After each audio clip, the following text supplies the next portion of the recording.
The Arnolfini Portrait is both mysterious and iconic. Jan van Eyck painted it in 1434, and it has sparked much speculation.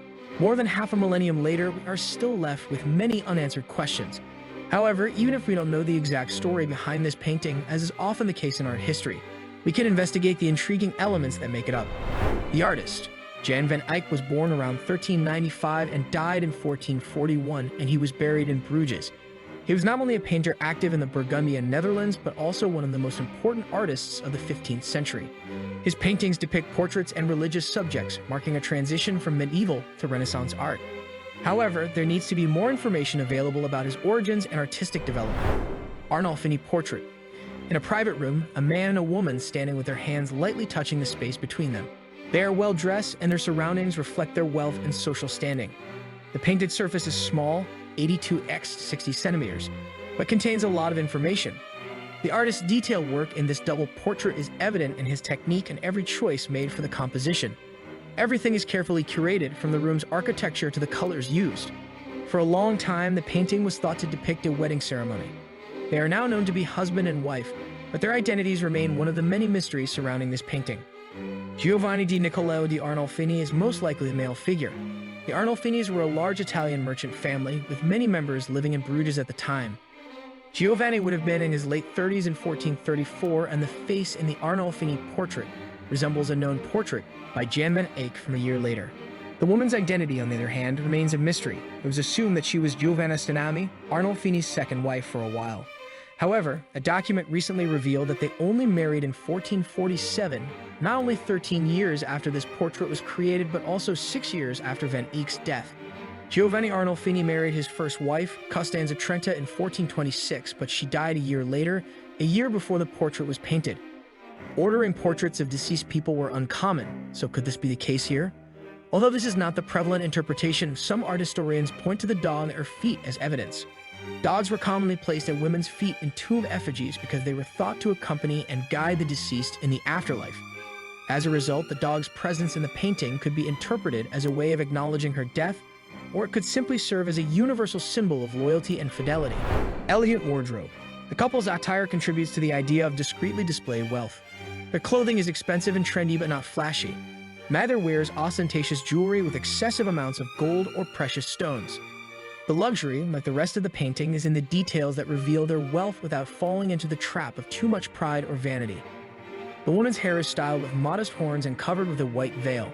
Her gown is green, which was one of the most expensive colors at the time. Its size is impressive, and a large amount of fabric would have been required. Blue is another expensive color beneath it. She wears just enough color to show that she can afford it, but not too much. Despite what the first impression may be, she is not pregnant. The way she holds her clothes in front of her body gives them a volume that resembles pregnancy, but this was a common way for ladies to hold their gowns. The man's clothes are dark with blue hints, and the fabric is heavy and fur-trimmed. It's fascinating to see how the artist represents different materials in his garments. The structure of the man's hat, plaited straw, differs greatly from the brown fur, and the plain fabric and silver cuffs have distinct textures. A fine residence. Starting with the room they are in, we see a comfortable and refined modern mansion of a wealthy merchant. It's not a palace, and they're not pretending to be aristocratic. Instead, they present a refined luxury. The brick house has plastered walls and a boarded floor. There is an intricate oriental rug on the floor, but no tapestries on the walls. The room is well appointed with ornately carved furniture. A luxurious red cloth covers a bed on the right, and red cushions are scattered on the bedside chair and bench. An open window on the left provides a view of a garden. Above it, fancy stained glass windows in red, blue, and green. Even the scattered oranges have significance. Fresh fruit was extremely expensive at the time, so their presence indicates that they could afford it. Religious consequences. The chandelier on the ceiling catches our eye for two reasons. Van Eyck's depiction of such a detailed object is impressive, as is how the light reflects on the brass. In addition, religion and the expression of faith were important topics at the time, as evidenced by the chandelier. There is only one lit candle in it. This was a popular way to represent devotion to only one God, the Christian God. The mirror, decorated with scenes from Christ's Passion, is another religious element. The scenes surrounding the mirror are no larger than 1.5 centimeters in size, but each one can be recognized. On the left are some rosary beads, and looking at them makes us marvel at Van Eyck's technique. The green bristles are precisely painted, and we can see the light reflecting on the beads and the thread passing through them. The Arnolfini portrait composition. The newlyweds in the Arnolfini portrait are shown in a reception room, which was popular in France then. The cherry tree blossom peeking through the window indicates that the scene was captured in early summer. The Arnolfinis are dressed in elaborate outfits that were quite expensive at the time and reveal a lot about their social status. Despite the season, both of their outer garments are lined with fur.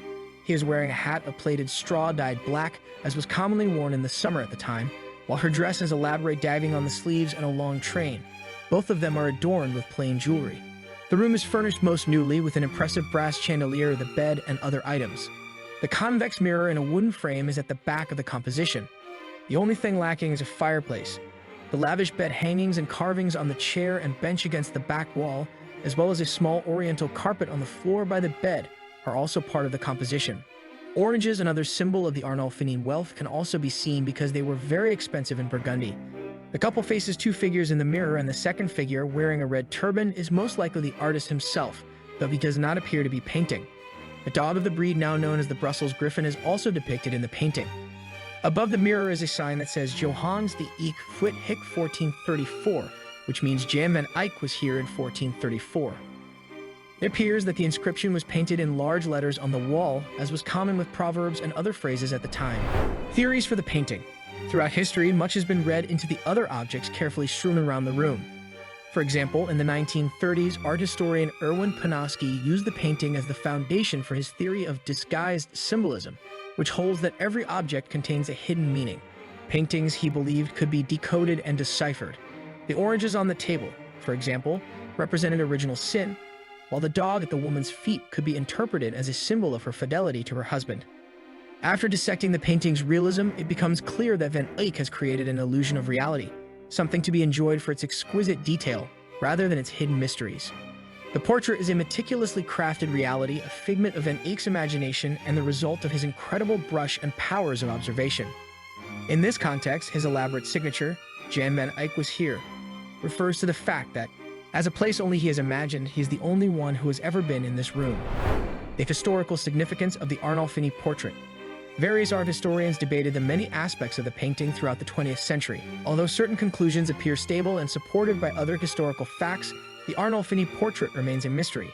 Whatever Van Eyck's intention was behind the symbolical content, the painting was truly innovative for its time due to the use of light, the depiction of a 15th century interior, and the fact that this was practically the first genre painting.